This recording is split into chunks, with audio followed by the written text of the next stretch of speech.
Hari keempat operasi zebra Salawaku, 7 kendaraan kedapatan langgar lalu lintas.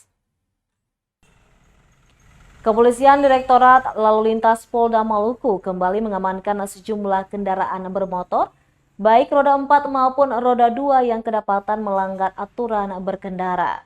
Temuan pelanggaran lalu lintas itu saat operasi zebra Salawaku hari keempat di kawasan Jembatan Merah Putih, Kota Ambon, Kamis 6 Oktober 2022. Ketua Tim Razia Ibtu Kris Soisa mengatakan kendaraan yang terjaring razia operasi zebra Salawaku di Telantas Polda Maluku terdiri dari 5 unit kendaraan roda 4 dan 2 unit kendaraan roda 2.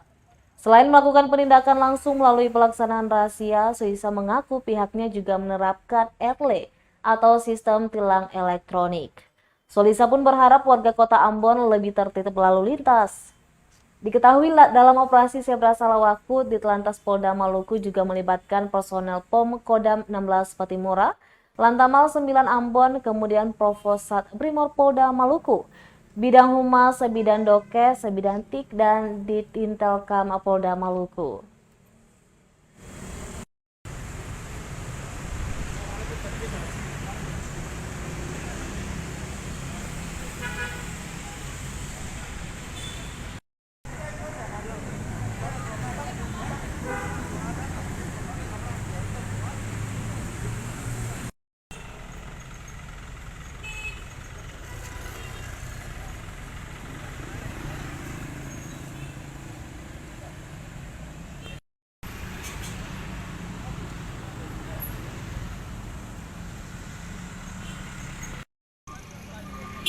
Terima kasih sudah nonton.